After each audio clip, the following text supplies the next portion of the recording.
All right, everyone, welcome in. Welcome. And thanks for stopping by this webinar. Good morning, good afternoon, and good evening to everyone. My name is Allison Davis, and I'm the campaigns manager for BigAnimal, EDB's cloud database offering. Today, we will be learning about data analytics in the cloud with Postgres Window functions. It is far more than just a lucky break that Postgres has become so well respected for its exceptional analytics capabilities. The window function is one of the driving forces behind its success. It enables users to quickly and efficiently execute complex queries and calculations to gain valuable insights with minimal effort. Now, before I introduce you to our speakers, please note the Q&A button at the bottom of your Zoom window. If you have any questions for us during the presentation, please feel free to ask us using that button, and we'll have some time at the end of this webinar to answer them. I would like to introduce today's speakers. Our first speaker is Bruce Momijian, our VP, Postgres Evangelist, and co-founder of the Postgres community. And our second speaker is Marc Linster, our Chief Technology Officer here at EDB. I'm happy to have you both here. Great. All right, Bruce, let's roll. All right, cool. Well, hello, everyone. It's great to be giving you a webinar about window functions. I agree that window functions are pretty key to Postgres. I didn't really understand them when they were first introduced, but over the years, I've gotten used to them and grown to really appreciate what they allow you to do. As Mark talked to me about when we were discussing this webinar earlier, a lot of these things used to have to be done in application code. But because Postgres has this analytics capability, it becomes much easier. So we do have 66 slides. I'm just going to prepare you that this talk starts really slow, but it progressively gets more complicated. And some of the terms that are used, frankly, are confusing. I have to apologize for those. Those are the SQL standard terms, so we did not invent this syntax. But as I go forward, I think you'll see kind of some of the complexity there. I'm actually in process of doing 3 webinars in 3 weeks. So fortunately, next week I have one about the optimizer basics, and then the week after more about the advanced features of the optimizer. So if you're interested in that, I'm sure you'll see those advertised. They're also on my website and the EDB website as well. So what are we going to talk about today? We're first going to introduce what window functions are at a very high level. And then we're going to dig into that syntax I talked to you about. That's a kind of painful chapter because the terms that are used are unusual, and then their meaning changes as you kind of move forward. I don't know how else to put it, but it is what it is. Section 3, we're going to talk about basically generic aggregates and using window functions to basically produce results. Section 4, we're going to talk about window-specific functions. These are functions not like sum and aggregate, which exist in window functions and in normal functions, normal queries, but window functions that only exist as part of window frames. Then we'll talk about some considerations, some ideas of how you can summarize this information, and then Marc Linster is going to give us an example in BigAnimal of some example queries and how those work. Okay. And we're going to share that code afterwards with everybody. So, as part of the slides that Allison will send out afterwards, the samples will be part of that. Great. Introduction to window functions. So as Allison said, window functions are part of a larger set of features that are provided by Postgres for data analytics. I've grouped them here into sort of the SQL level features, which obviously window functions is the second item here, including other ones, common table expressions, things like group and roll up. We have some significant performance benefits in Postgres for data analysis, things like the optimizer, which I'm talking about the next 2 weeks. Brin indexes, very key for window functions, and things like materialized views. And then finally, things like data partitioning and table spaces, parallelism, sharding. I'll be covering actually some of that in the next in 2 weeks, the parallelism part. And data partitioning, I actually just wrote a presentation about that. And you can see that maybe in a month or two or a couple months as a EDB webinar, so look at that. Down here at the bottom, you see some text in blue. You're going to see blue text in various slides. Those are usually URLs you can click on if you download the slides and go to those sites to get additional information on this particular slide that you're looking at. So feel free to go back over these slides. And the topic is kind of complicated, so you may need to do that.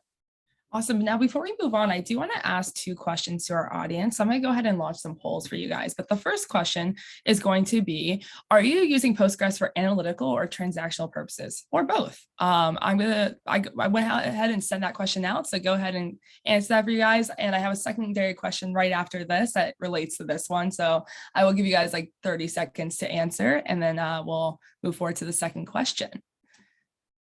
And we'll share this data afterwards, right? So Allison, I think everybody will also be able to use this to figure out, hey, where are people really using Postgres? How are they using it, etc. So I think this will be very useful. Absolutely. So I'm going to give it just a couple more seconds here as people are finishing answering. We have about 80% of people have answered so far. So I think I am going to go ahead and end the poll now. So let's go ahead and share the results. So the winner is people are using it for both, with secondarily being transactional purposes. Do you guys have any, is this something you guys expected?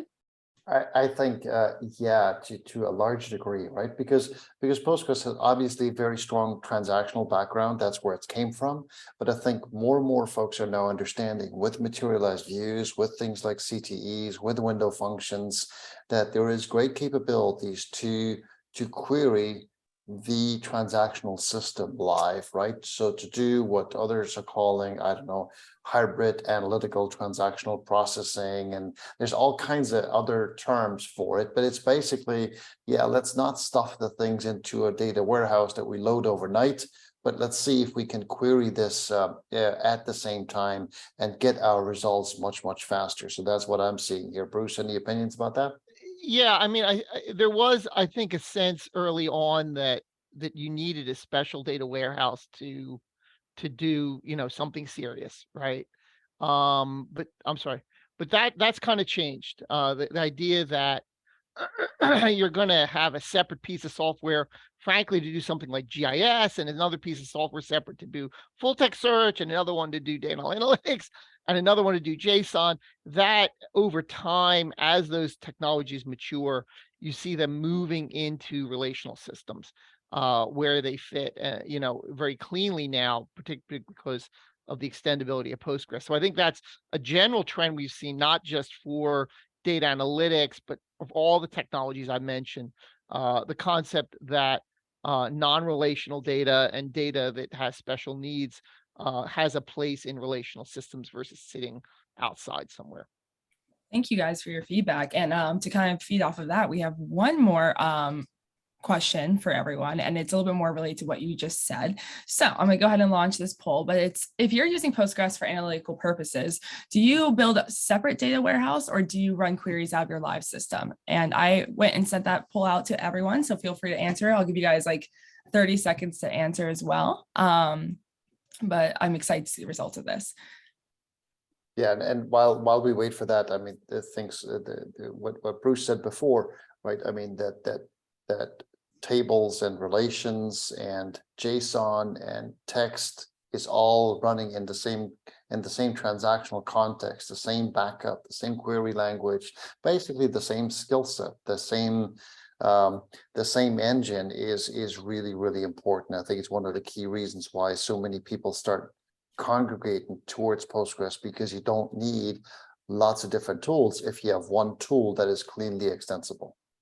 Yeah. Absolutely. I'm going to go ahead and end the poll and share the results with you guys right now. So it seems like the majority are running it out of their live systems. They're running queries out of their live systems. What do you guys think about this? What do you guys think about these results? Well, one of the things I actually didn't even show, I'm not even going to show today, but when they say they're running it out of their live system, they may not be running it on the exact hardware that their transactional systems are on. They may be using replication and running the queries on multiple replicas. And that's actually a really good setup for Postgres data analytics, rather than, because data analytics has a tendency to be fairly heavy and running those sort of in a separate machine, even though replication keeps the data current, is often an ideal setup. Awesome. Awesome. Well, thank you guys so much for participating in the polls, and thank you both Marc and Bruce for your feedback. Okay, let's get back to this, back to where we were here. This is a pretty fundamental slide. It's basically explaining that window functions are similar to aggregates in that they compute cross-row values. But the big difference is that they do not remove the distinctness of the individual rows. And I'm going to give you a diagram to make it a little clearer. This is actually from a different talk. Actually, the talk I'm going to give in 2 weeks is a webinar. But what you're basically seeing here is that the aggregate computation on the right is actually considering, in this case, all 4 of these rows in this frame here, these 2 rows in this frame here, and these 4 rows down here. So we're computing an aggregate based on these 4 rows, yet each row maintains its distinctness. And that's really the fundamental difference between a traditional aggregate and a window function aggregate. Keep in mind, this slide's going to be very complicated, so it's going to be a lot of text. Try to look at the red because that's kind of where your eyes should be, because if I don't color it, it's almost impossible to figure out what I'm talking about. Okay. So let's look at the first slide. This is actually not a window function at all. It's me calling a function called generate series, which generates the numbers from 1 to 10, and we'll be seeing this over and over again in the session. But I want to start with just a simple 1 to 10 dynamic output. As Marc said, we do provide the queries that I'm going to be using. This URL here at the bottom will give you all of the SQL you're going to see in the rest of this presentation, including the queries that Marc's going to show. So if you want to play with this or try it yourself, you just go to that URL, you download the SQL file. Typically, you pump it into PSQL, and all the queries will just fly on your screen. So this is our first window function, and I'm making it incredibly simple. I'm using the word over, which is the sort of keyword for window functions, and I'm using nothing in parentheses. As we go forward, you'll see me using basically text in there in the parentheses. But right now, I'm just going to go with the defaults. And what you can see at the bottom might be surprising, but if you think back on what I just said, it might not be. I basically said that window functions allow us to take an aggregate across multiple rows without losing the distinctness of the rows. So if you remember from mathematics, the sum of the numbers from 1 to 10 is 55. So what this window function is doing, very, very simply, is returning the numbers 1 to 10. We still have the same number of rows. They have the same values. But in the sum column, we're now able to reach from a single row across all of the rows in the set and return the sum for each individual row. And again, I'll show you some examples later on. I'll show you some practical reasons why you might want to do that. But right now, we're just going to go over the syntax. Here's another example of count and sum. So the second column is counting the number of rows. It's not grabbing the last 10. It's actually summing how many rows do we have. In this case, it's 10. And then the last one is the 55. You can use aliases for window functions. I'll show you that a little later in a practical example. But what we're doing here is we're creating an alias W for the window frame of empty parentheses. I know this is a useless example, but it's illustrative. So W in this case is the default, which is open paren, close paren. And now I'm using that default W in 2 places in my window clause, so I don't have to repeat it.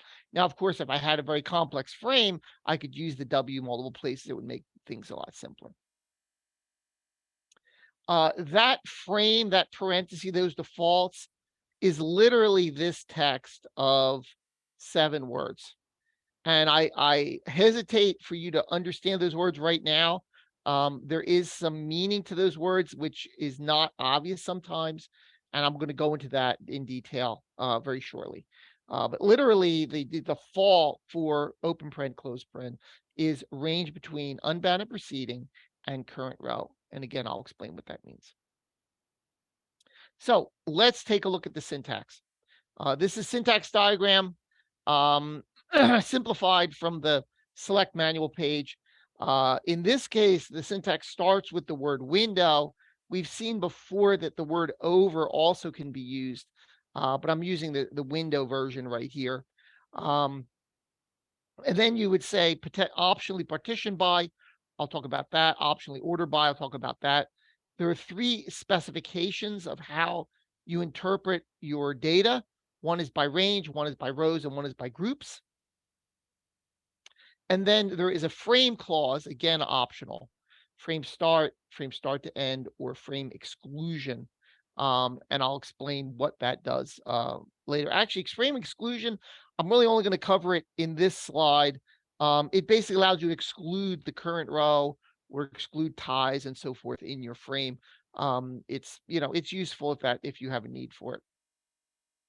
The possible data for values for frame are literally unbounded preceding, preceding with an offset, current row, following with an offset, and unbounded following.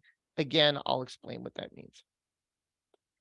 So this is the default clause, the range between unbounded preceding and current row.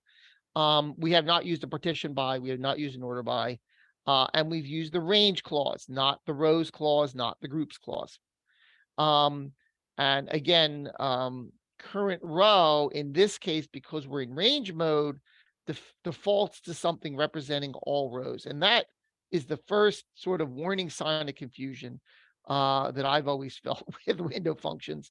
In my mind, current row is the row I'm processing, like the row I'm on, the row I'm going to be outputting. But the confusing part of this is the current row does not always mean that. There's some cases it does, but there are many cases where it does not. So the concept of current row, you almost have to take out of your brain and put it in differently, or at least put it in a different way to understand that current row can mean different things in different settings for window functions.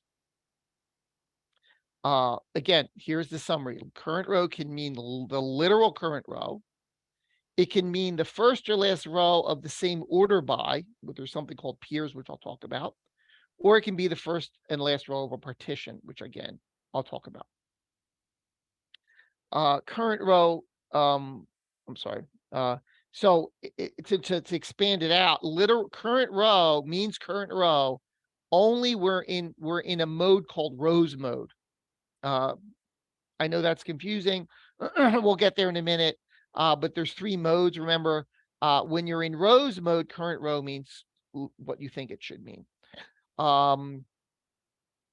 When you have an order by, then you're in range mode automatically, and the first or last row is the same, the row values with the same order by value, duplicates basically. Okay, and then when you're in range mode without order by, then it's the first and last row of the partition or of the frame. And again, I got some diagrams. So this is like the numbers from 1 to 5, and I've used duplicates here because I want you to see what happens with duplicates. So the leftmost entry is the literal current row. That makes a lot of sense to me, right? It's current row in rows mode. The second one from left uses an order by, okay? So it ends up being the current row and all rows that are the same value as the current row, okay? The next one is what we call rows window frame, which is rows unbounded preceding, which is the first row all the way up to the current row, but it's not duplicates, okay? The next one is the window frame with an order by and defaults. And then the final one is the entire partition, which is all the rows in the partition. If that wasn't complicated enough, here is the same output using frame syntax. So the first one is literally rows, current row to current row. That actually makes a lot of sense. Then the next one is order by the X, which is our value, and then range current row. So it's basically we're in range mode, but we've ordered by X, so now it's all our duplicates. The next one is order by unbounded proceeding to current row. And then the next one is I'm sorry, rows unbounded proceeding, and then order by row unbounded proceeding, and then finally the full frame is called rows between unbounded proceeding and unbounded following, which is the entire set. I told you this was going to be complicated. Once we get into some queries, hopefully it'll make more sense. There is value to this kind of control. I feel like they kind of use some words too many times in too many contexts, but this is what we have. So let's take a look at window functions with generic aggregates. Remember, the next section is going to be talking about window function specific aggregates, but now we're going to use things like sum and count, which we're already familiar with, but we're going to use them in a window function context. So this is the same query we saw before. It makes a little more sense now, right? Because now we see range between unbounded proceeding and current row, but that current row at the end, that means the whole set, because we haven't ordered it, we haven't done an order by, and we're in range mode, right? Now it kind of, remember, see, we talked about the fact that current row isn't over its current row, and when does current row mean the entire set? It's when it's in range mode and there's no order by, right? Kind of makes sense. Okay. This is kind of interesting. So this is the first, I would say, interesting slide we see where we convert from range mode, which was this slide, which had all the 55s, to rows mode. Wow, what had happened here? Okay. Well, certainly the sum column is different and the count column is different. So something changed.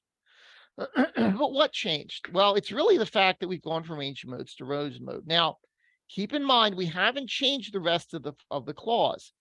So we're still counting from unbounded proceeding to the current row. But in this case, the current row literally means the current row. So that's why the first sum is 1. The second sum is 3. Why is it 3? It's because it's 1 plus 2. Unbounded proceeding, first row, all the way up to the little current row is 3. The next sum is 6. Why is it 6? Because 1 plus 2 plus 3 is 6. Next one is 10. 1 plus 2 plus 3 plus 4 is 10. Similarly 15, similarly 21, 28, all the way down. The last one is 55, because we know the sum from 1 to 10 is 55. All right. So that has allowed us to kind of switch our view of what is happening here. And that's what rows mode did for us. So Bruce, quick question. Yes, sir. Is this is counting in the insertion sequence in the table? There's not some underlying order by that is being used here, right? That's the big issue, Mark, that the reason they defaulted to range mode, and this is, I've had some conversations with you. That's a great question. I've had conversations with people about this. Why did they default to range mode? In other words, rows mode makes much more sense if you're going to use current row. Why did they default to range mode? And the reason is specifically that without an order by, the concept of talking about rows really doesn't have a lot of meaning. Now, these are very simple queries. We know it's going to be 1 to 10, but most queries aren't simple, right? So the rows are going to come in whatever order the previous stage generated them, right? So how do you, now you could use a common table expression and order it there and then maybe use it farther down. That would be an option. But in most cases, the data is not ordered. And that's why the syntax really pushes you to either use an order by or explicitly say, I want rows mode, and there isn't an order by here. Does that make sense? Yeah. Yeah, because I talked to some people about this, and I'm like, why did they fall to that? And like, well, there's no ordering, so like, what value would current row be without an order by? And you almost have to force it to go and care and into rows mode to force it to say, I don't care what order it is. I'm not supplying an order by. You just give me a number, and that's actually how we got here. Yeah, I think that's a great point. The next one, what I've done is I've gotten rid of the defaults, because remember, current row is the default. So this query and this query are the same. I just say rows unbounded preceding, and it assumes to current row. And you can see the results are absolutely the same. This is a different one. This is very targeted, right? So we're literally saying rows mode, which means current row means current row, between current row and current row. So all I'm doing is copying the current row's value into this new column. And that's exactly what we see. 1 to 10 on the left, 1 to 10 on the right. Exactly what we expect to see. I can do this. Now, remember what happens. This is the same as that. Why is that? Because remember, and current row is the default. So if I just say rows current row, and current row is already the default, so I get the same result. Okay. And in fact, the count's telling me I've processed one row, right? I mean, that's very clear. I'm not processing more than one row. I'm processing one row. I can flip it around. So now I can say rows mode between current row and unbounded following. So now I'm going from the literal current row to the end of the partition, right? So I'm basically, the total for 1 is 55, because we know we've got 55 total. And the count is 10, because we know there's 10 rows. And then as we go down, we're processing one less row as we go down. And the bottom one is 1 and 10, because that's only processing a single row. The one before it, for example, is 19, because it's 10 plus 9 plus 10. All right, makes a lot of sense. You can get more specific here. We can do preceding and following. And this is, I think, really kind of interesting. You're basically saying rows mode, right, between one preceding and the current row. So it's basically saying, what is the sum of myself and the row before? So what's illustrative to me is this one here I've highlighted in the output. The first row is only processing one row because there is no preceding value. And the other issue here is that preceding row doesn't exist. It's not null, it doesn't exist. So if I was to be doing this with queries and I was trying to get a sum and I had a null in there, I don't have a null in here. It's literally non-existent row, so they're not nulls. The second issue is that I talked to you about the groups mode, and the groups mode actually allows you to do groups of sort of offsets from my group, which are duplicate. Like you can go say, give me all the rows that are like 5 less than me, or groups that are like, 3 groups earlier. I'm not showing that here, but that would be another feature that we could show you. One following would be give me the row and the one after it. As you can see, row 10 doesn't have one after it, but all the previous ones, do.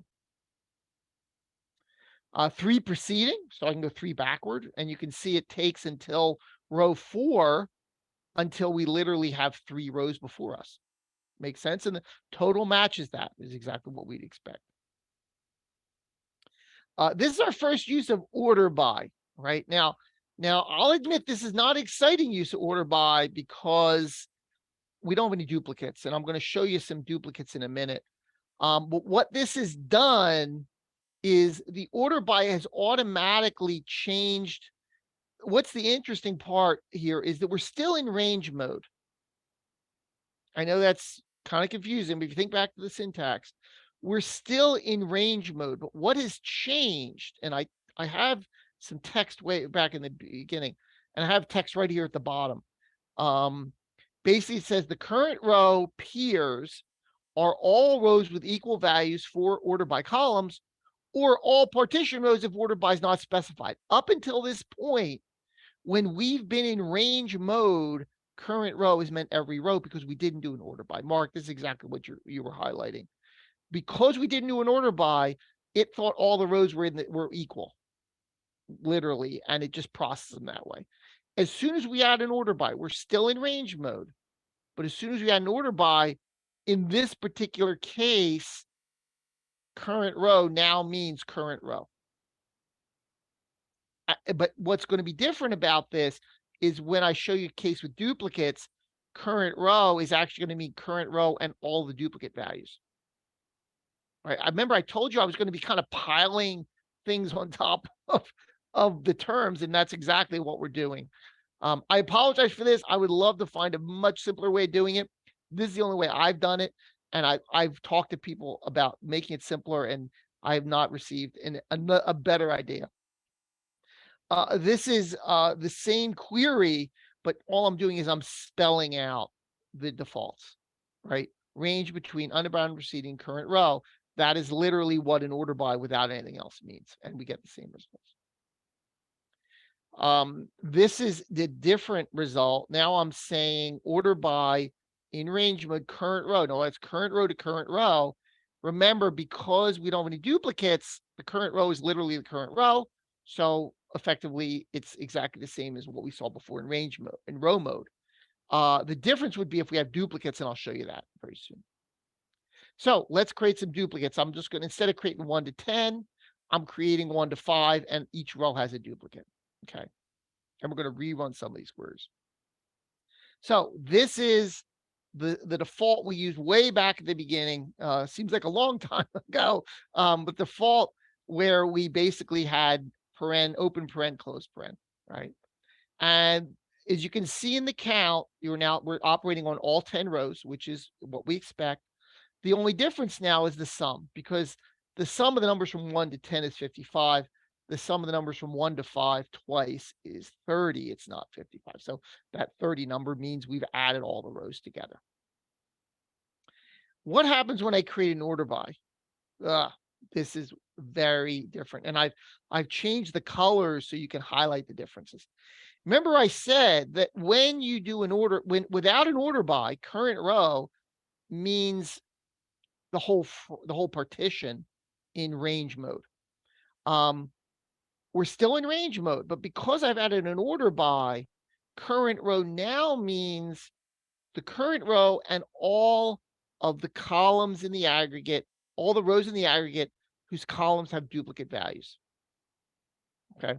So the first 1 rows, they're processing 2 rows. They're processing the current row and the other row that matches. So this row is processing this row and this row. This row is processing this row and this row. As we get down here, because it's unbounded proceeding to current row, this row is processing this row later and the 2 previous.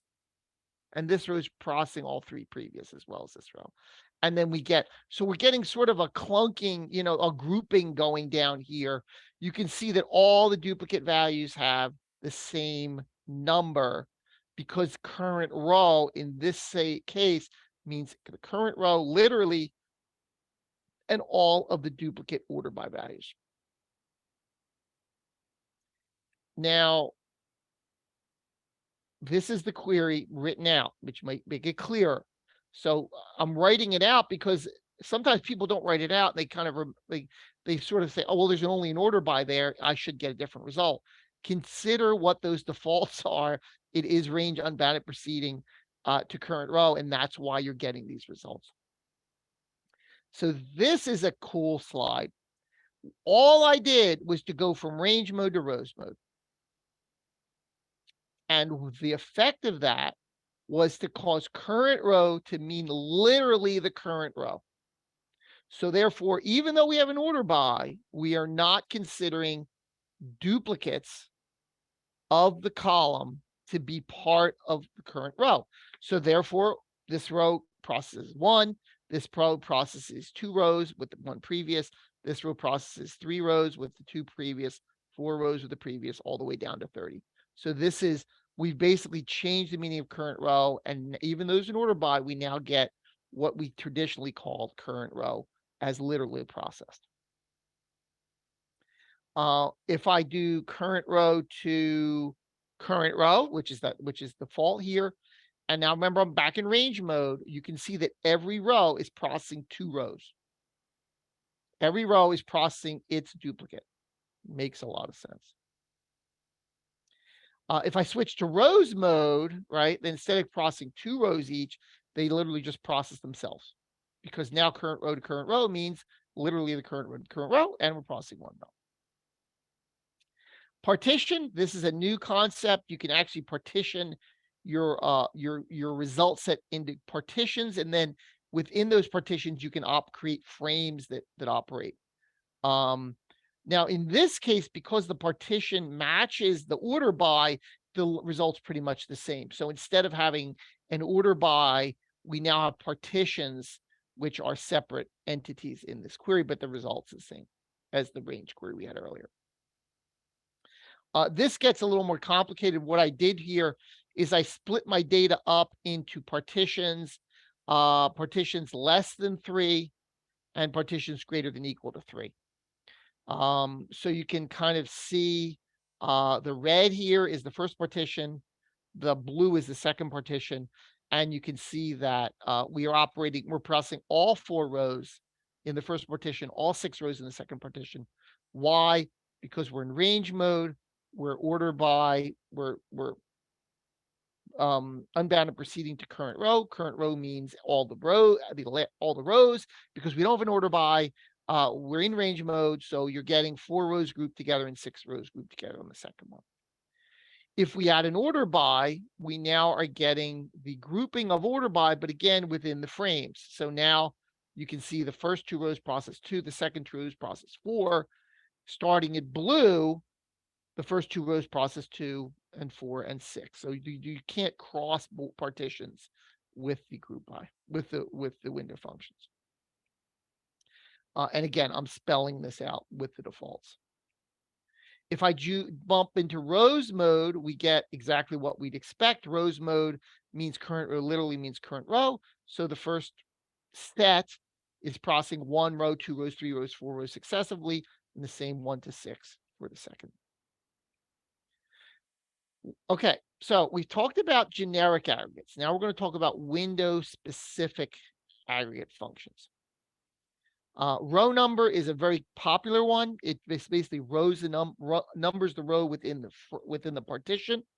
It doesn't take an argument, and it operates on partitions, not window frames. There is a URL here that gives you some details, but we are going to be talking about some functions operate on partitions and some of them on frames, and I'll try to highlight as we go forward. Second one is lag. This is similar to one preceding, one following, but lag is a little different in how it relates to frames. But in this case, you can see lag means give me the row before. So the first row has nothing before it, and in this case, it literally turns a null. Which now it's more, whereas normally when you specify frames, you're doing unbounded proceeding. Now you're really like picking a row, is how it works. Here on lag 2 means give me 2 rows proceeding. In this case, the first 2 rows don't have it. Lag and lead, here's example of the 2 used together. Again, these operates on partitions. It doesn't matter what frame you specify, and you can specify defaults if you want.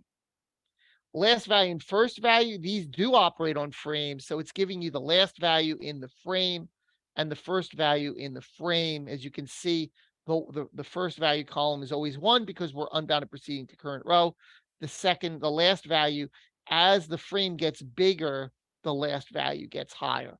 So it's literally as the frame is growing, as it goes down, it's getting later values. Unbounded window frame. So again, I can do unbounded proceeding to unbounded following, and that's capturing everything. So you know, It's instead of, remember, this works on frames. So in this case, the frame was expanding as I went forward because of current row. When I specify unbounded preceding, unbounded following, I get the whole thing. Nth value, so you can get the nth, like in this case, the third value, the seventh value from the frame. Here, this is the default, so you can see how it would go out, and takes to pretty far until the seventh value is available. If I do unbounded preceding, unbounded following, then I get it now can reach out to the seventh value right away. So it's basically, and the third value right away. So now, because the frame is big, I can generate the seventh value in the first row where I couldn't before. Rank and dense rank, these are really, really useful. They allow you to kind of rank how these rows relate to other rows in the partition. In this case, it's pretty meaningless because of the way I've specified it. But I'm going to show you an example that gets a little better. So again, the partition's getting bigger, but there's no rank here because of the way I've kind of defined it. And again, it's because we're even in rows mode, it doesn't help me. When I specify an order by, then I start to get some meaningful results. Okay, so in this case, the rank function is telling me how does this row relate to other values based on my order by. Okay, so you can see the first two rows are the first, and then the second ones are the third. This has to do with how do we treat duplicates. For example, if you're running a race, if two people finish first at the exact same time, the next runner who goes over the finish line, is that person second or is that person third? So with rank, the assumption is that that person is third to go over the line. With dense rank, we assume that person's second. And that's why the numbers are different between the two. Again, depending on what your needs are, whether you would want rank or dense rank, that's up to you. But you can kind of see why it would behave that way. Percent rank, this is a big slide. Percent rank, cumulative distribution, and entile are effectively trying to get percentages of how my group exists within the entire partition. So in percent rank, for example, obviously the first row is 0%. The second one is 22%, because it's not counting the current row itself as part of it. This gets really complicated. The idea is, when you're, if you get a certain SAT score, do you count yourself as part of the group that got that score or not? So percent rank does not count you as part of that score. Cumulative distribution does. And that's why the two columns are separate. And entile basically tries to group the output into three groups. In this case, three. I could put another number here, but it's trying to basically group them into segments. And that's why we have the 1, 2, 3 there. Partition by, if we add a partition and still do the ranking, what you can see here is the ranking is now done within the partitions. So if in red, the ones are first in the partition, but in the blue, the threes are the first rank in the partition, because we can't rank across partitions. That's what I'm trying to illustrate there. Percentile rank and cumulative distribution, the same issue. You notice that the reds are ranked together, the blues are ranked together, but there's no cross ranking between those. That's what the partitioning does. Okay, so I know I've thrown a lot at you. There's a lot of stuff here to kind of try to summarize it. And again, I think you might need to go back at these slides. Sometimes I need to go back and look at this to remember how it all works. But when you're setting up window functions, some of the questions: do you want to split the set? That's what partitions are for. Do you want an order in the partition? That's what order by is for. How do you want to handle rows that have the same order by values? Things like range and groups and rows, things like ranks and dense rank. Do you want to define a window frame? Window functions can define their own frames, so they don't all have to have the same frames and the same ordering. You can mix up things together. And then finally, pay attention to whether the window function operates on frames or partitions, because again, if it operates on partitions, your frame clause is not going to have any effect. To summarize the functions we've talked about, generic aggregates always operate on frames. The row access functions like first value, last value, and nth value operate also on frames. The other window functions we talked about all operate on partitions. The frame clause does not matter. Things like lag and lead, row number, distribution, and rank, all of those operate on partitions, so the frame clause is not important. So with that said, I'm going to stop sharing my screen, and Marc Linster is going to show us some examples of queries that do this. So how do I, here we go, here's my stop. There we go. All right, And off to good. Marc. Okay, I will try to share the right screen here. Okay, good. So what we're going to do is there's a number of examples that Bruce uses often in his webinars. So Bruce and I were going to talk you through that. And the way we're doing this is we actually are using EDB's BigAnimal a DBAS service as a way to illustrate this. So very simply, what we did is we created a cluster here called window functions. And that's what I'm going to use then with pgadmin as a way to illustrate how those things work. So let me just kick off a new share here for pgadmin. So let me first verify that indeed you can see the screen. Bruce, is the font big enough? Okay, good. It looks good. Good. So what we have here is here's my cluster window function that I created on BigAnimal, and you can do the same thing on the BigAnimal trial. So that'll take you a couple of minutes to set this thing up. The BigAnimal trial is going to tell you what the connection strings are for pgadmin. So you can just plug those in there and log in and run the same queries that Allison is going to share with you, or that you can find on Bruce's website. So the very first thing that we're going to do is we're going to create a sample table here with a few examples in it.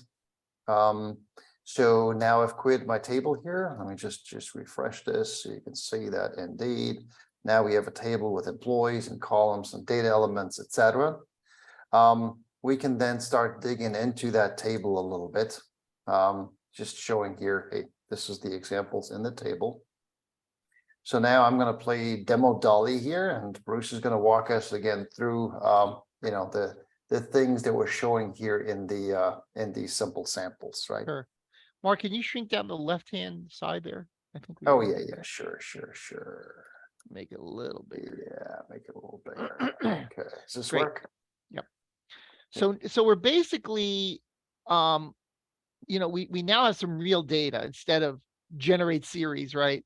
So this one actually doesn't really use a window function. I'm just trying to show you for each person, the sum of the salary, and then we round it to kind of a normal kind of number, the average. So let's see here. So if I look at, so that's what I was looking at. So okay, so we have 7 employees. Their sum of salary is 40,200, and we got an average of 5,700 roughly. That is not a window function. And again, you can see that all 7 rows shrunk down to 1 row, right? That's exactly what window functions do. They shrink. I'm sorry. That's what non-window functions do. They shrink everything down to 1 row. And I think, Bruce, that's a really good example of what you said before, that the big difference between aggregate and window is here, that every row keeps its own identity, right? Mm-hmm. So that's the interesting part. So here's our next one. I think that was the query we just ran. I thought. Oh, okay. No. Oh, there we go. That's better. I'm sorry. You're right. We added the department clause. So now we're doing a group by. So the group by is still removing the individual rows, but it's not grouping everything into one row. It's grouping everything into one row for each group. So we did a department group by department. So now we have marketing, sales, shipping with same values, but now within subgroups. I must say, I'm really excited about this because I used to, program these things in the app, and it's like horrifically complicated. And this is like super cool.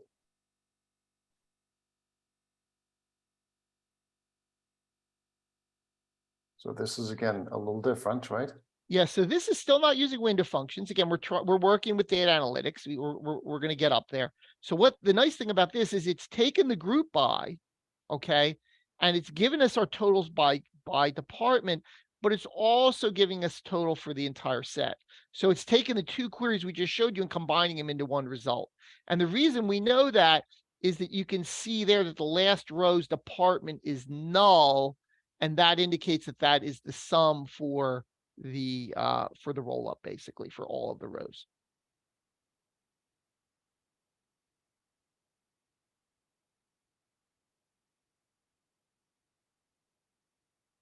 So this is just giving us our results again, first name and and their totals.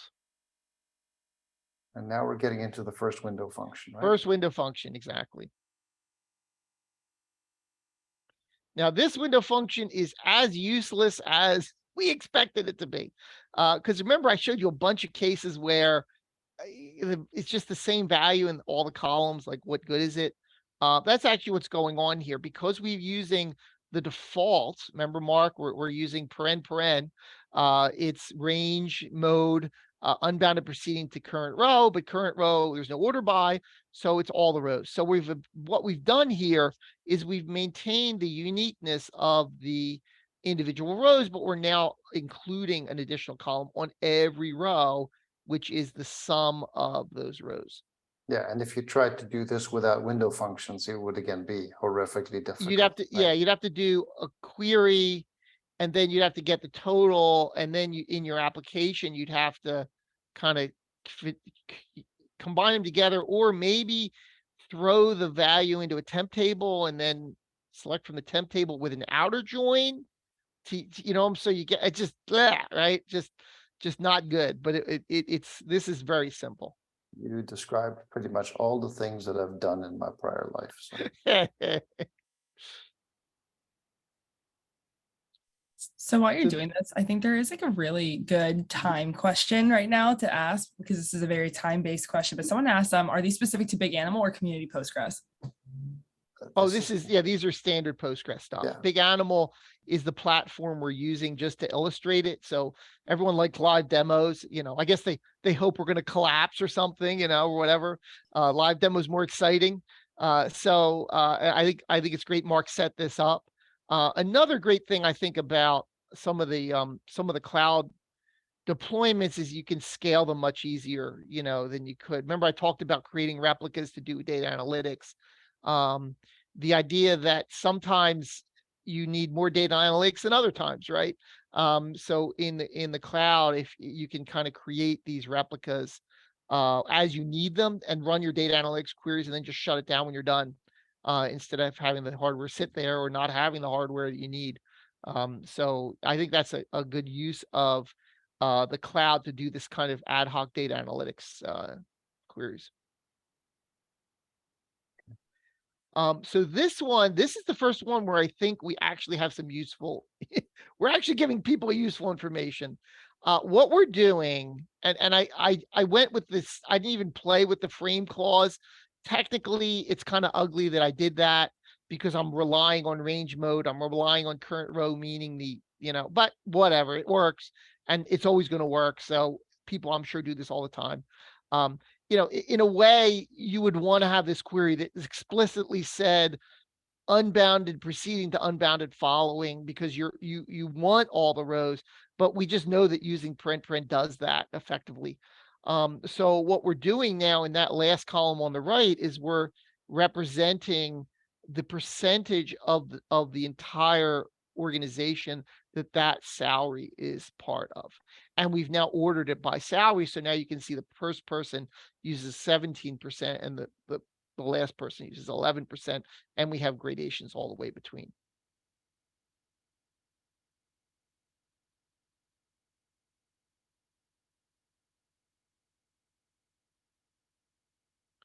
So I don't know how useful this is, but I'm throwing it out there. It's basically giving us, for each person, we've ordered it by salary, and we're basically saying for that person's salary and everyone who makes more than them, how much salary is it? So basically, if I look at Andy's number on the far right is how much is Andy's salary and all the people above paid more, Betty, James, Mike, total, what is that? And the last number, Carol, poor Carol, she's the total because all the people are making more than her. That's that 40,000 we saw earlier.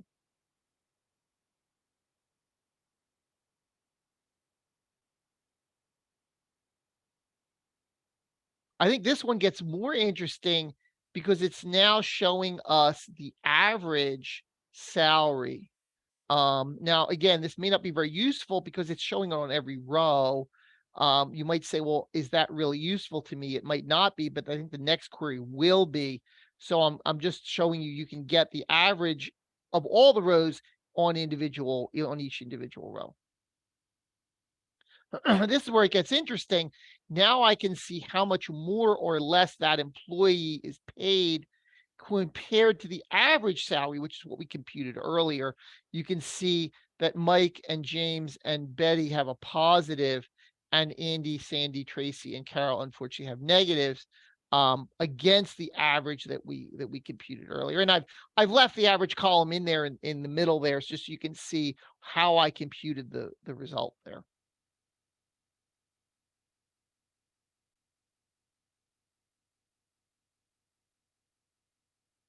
This one I think is also interesting and applicable.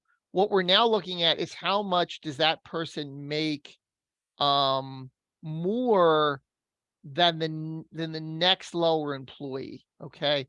So for example, Mike makes 500 more than James, James 300 more than Betty, Betty 900 more than Andy.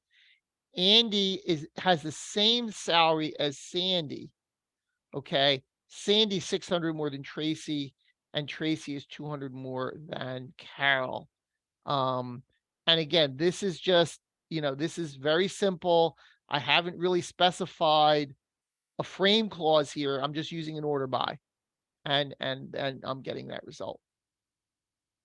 I think it's going to be very important that we're sharing these clauses, because I would, for me, never be able to generate these queries from scratch. But if I found something that is close to it, I could probably build it. So. Yeah. I'll tell you, when I wrote this presentation, I probably took a week or two and wrote all the queries and then ran them and then pasted them into the slides. Because you're right, you can't, just to get your head around all this is fairly complicated. This one I think is even more interesting. It's trying to say how much more is that person, what percentage more is that person paid compared to the least, the employee with the lowest salary. So for example, this point, Mike is making 54% more than Carol. And Carol is 0 because she's not making any more than the least salaried employee. And of course, as the salaries get lower, the percentages get lower.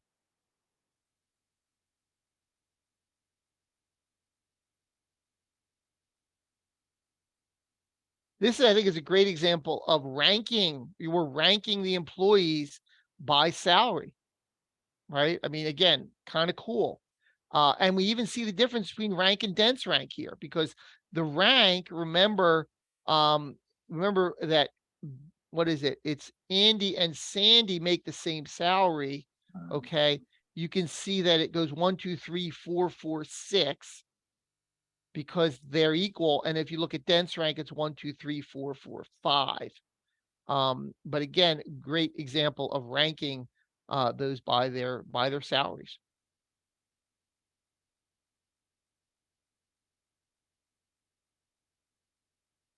Okay. So now we're building up to a more advanced case here. What we've done, if you notice the department field, we've got all of the department people together, but we still have the people making the most money first. So we're ordering by department and then by salary descending. Okay. So the question here we're asking is how much more does that person make compared to the departmental average? So as you can see, Mike is 400 more than the average. Betty is 400 under the average. Sandy is 400 over the sales average. Carol is 400 under the sales average. And the shipping is interesting. James is 1,000 more, but then Andy's 200 less than the average, and Tracy is 800 less. So again, we're just kind of grouping. We're using the frames here to compute the values within those frames, I'm sorry, we're using partitions to compute the group by within those groupings. And this is just the same query, except instead of specifying that window frame over and over again, I've used a window clause called D for department, and then I just put over D in both cases.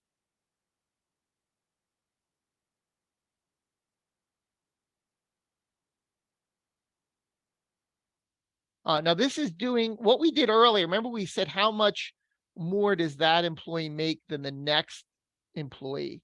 We're now doing it within departments. So how much more does Mike make than the next employee in the department? He makes $800 more. Betty is null in the difference because there's nobody less than her. Okay. James, for example, makes 1,200 more than Andy. Andy makes 600 more than Tracy. You can see that example. So again, we're looking at them within the bracketing, and you can see that we use the department clause here to make that happen.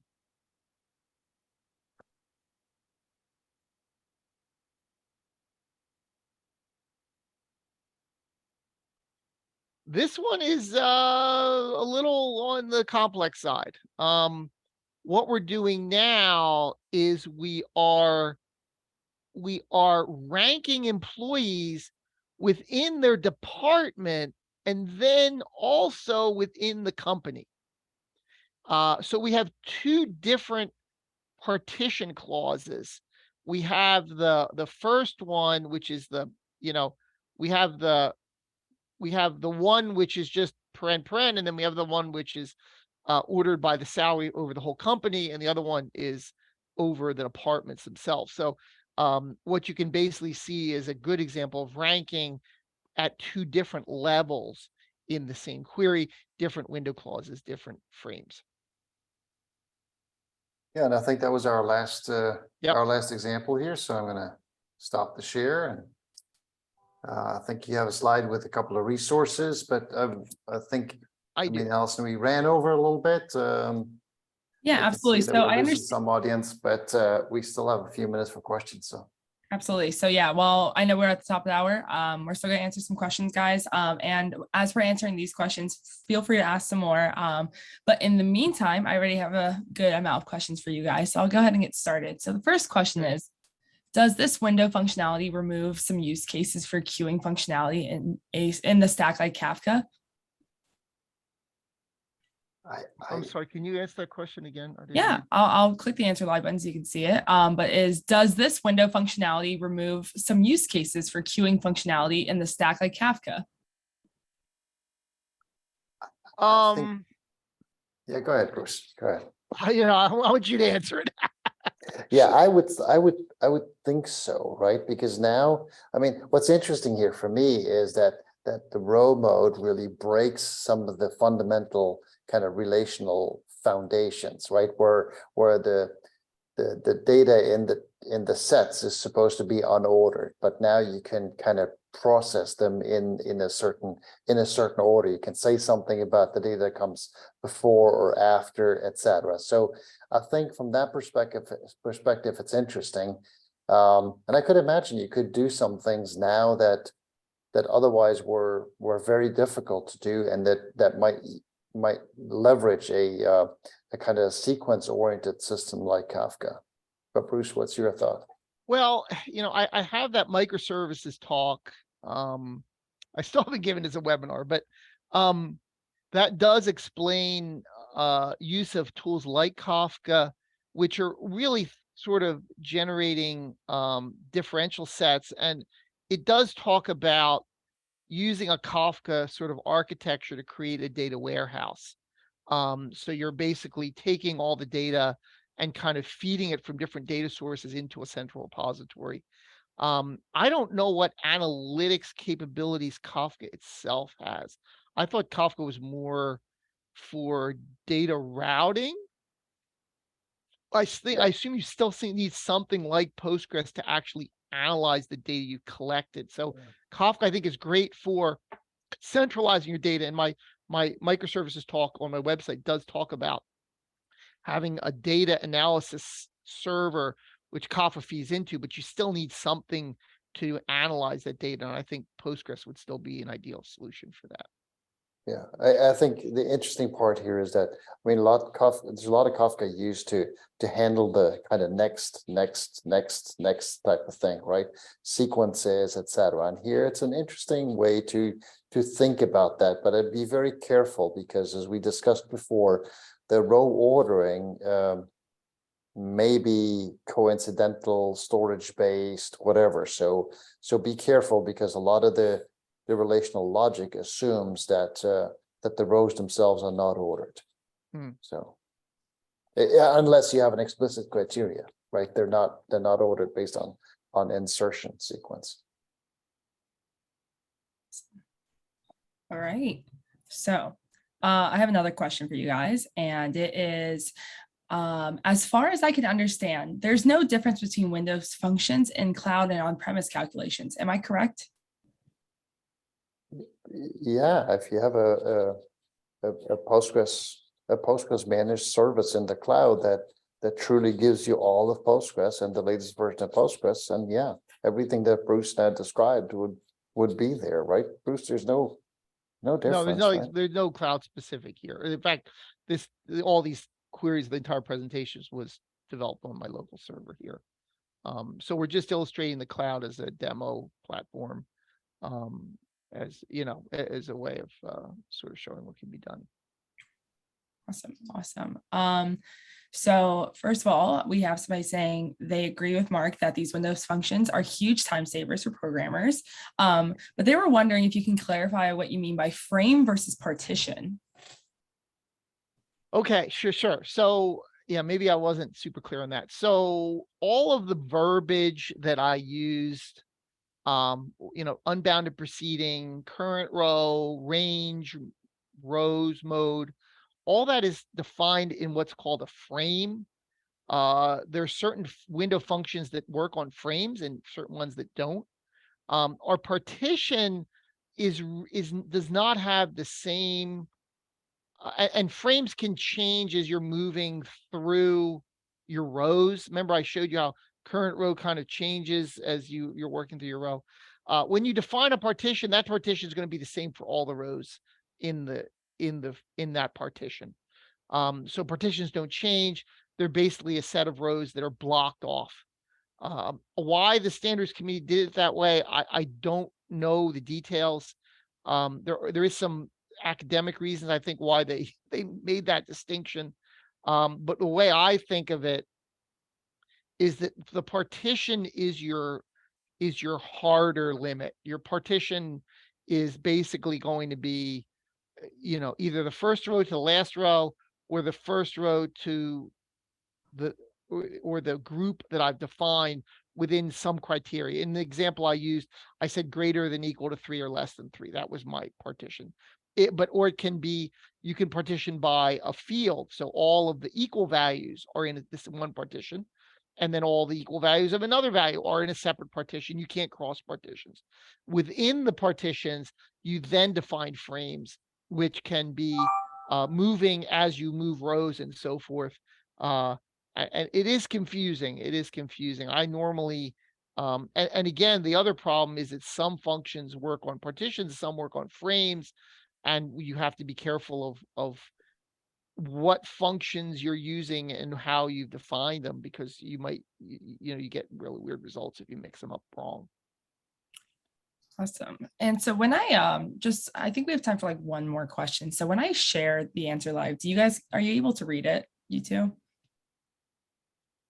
I did not see it. I'm sorry. Okay, well then I will ask. Actually, there's a Q&A thing and I didn't press on it. So let me do that. Maybe I can. Okay, because there's a question from someone named Frank that is a very, like I think it's. Oh, I see it now. Yeah, I got it. Yeah. Okay. From Frank. Okay, let's see what we got. Oh yeah, this is nice. Frank, okay. Slide 63, Mr. Multiple window frames. Window clause did not read its possible.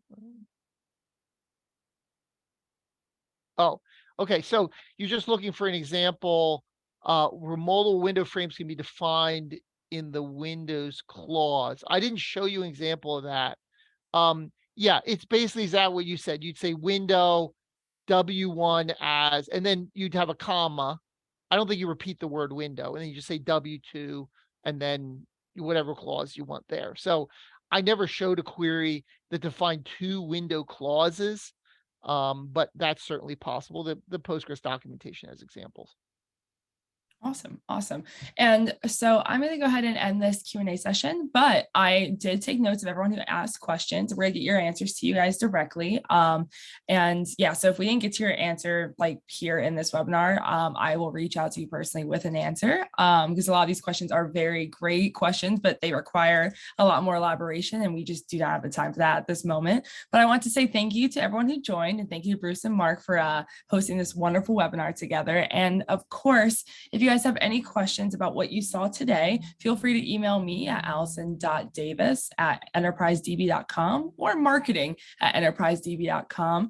And at the end of this presentation, you guys will be receiving an email that has a copy of this presentation and the slides. So if you guys have any extra questions other than that, please reach out to me. And for those who ask questions in the Q&A session, you will be answered. So thank you guys. All right. Well, thank you, everyone. Have a great rest of your day. Thank you.